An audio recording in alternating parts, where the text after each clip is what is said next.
On a blustery Sunday evening in October 1974, beneath a sky heavy with the promise of rain, 2 Queensland police officers were summoned to a remote youth camp nestled in the forested hills between Toowoomba and Warwick, not by a frantic phone call, but by something far more primal. Blood-curdling screams slicing through the wind, echoing unpredictably across the ridges, shifting direction with every gust, as if the very landscape conspired to hide their source. Officer Ian Hamilton, seasoned yet unshaken until that night, would later say the sound sent chills down his spine like nothing in his career ever had, because it wasn't just one voice crying out in terror, but 2, their pitches uneven, desperate, unmistakably human, unmistakably female, and yet impossibly elusive, vanishing into silence after 40 agonizing minutes of futile searching.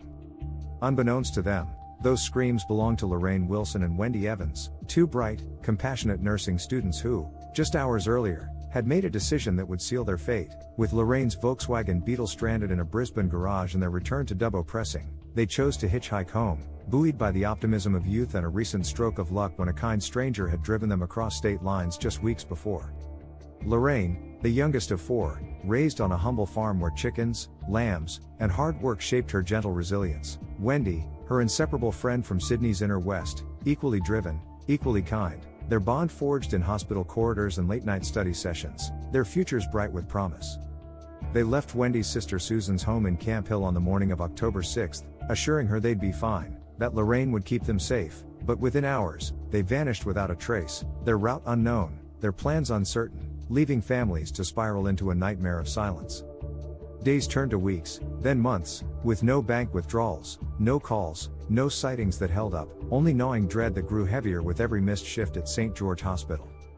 Then, in June 1975, nearly 2 years later, a quiet picnic near Murphy's Creek took a horrifying turn when an elderly couple, following a wallaby into a secluded paddock, stumbled upon a grim scatter of personal effects, cosmetics, clothing, a camera, and among the debris, a human skull. Nearby, a transistor radio bore the engraved name Lorraine Wilson, and soon, police uncovered 2 nearly complete skeletons, lying side by side as if placed there with chilling indifference.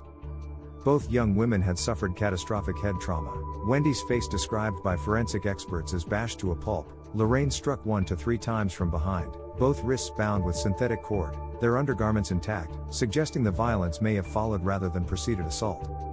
Strangely, their jewelry remained, Lorraine's prized Dante green pendant, a gold bracelet, yet their wallets and bankbooks were missing, muddying any clear motive.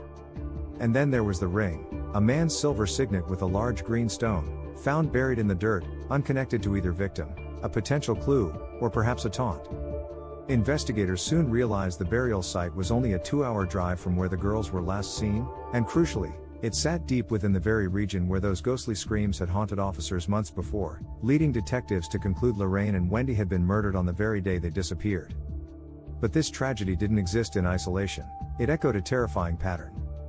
Between 1972 and 1975, at least 7 young women, most hitchhiking between Brisbane and the Gold Coast, met similar ends: bludgeoned, sexually assaulted, discarded in bushland like refuse.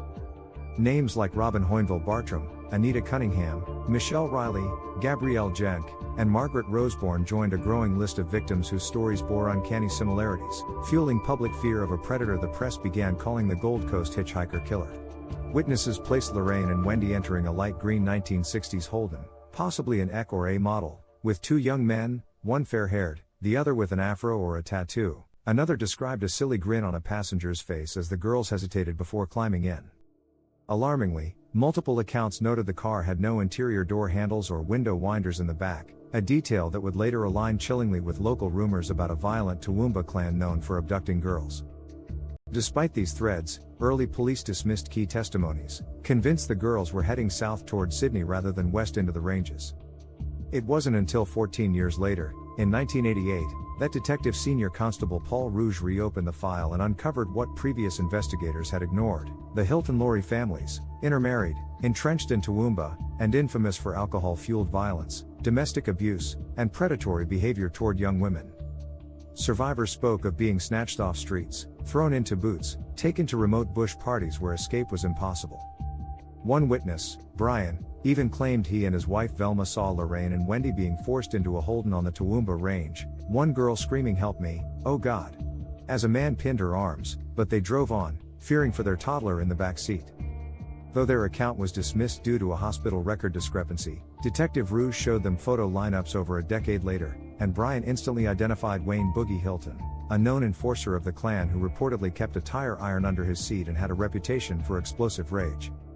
Yet despite jailhouse confessions, circumstantial evidence, and mounting community whispers, no charges were ever laid. An inquest in 1985 concluded only that the nurses were killed by person or persons unknown, leaving families to carry decades of unanswered questions, grief compounded by the agonizing proximity of truth that always slipped through their fingers.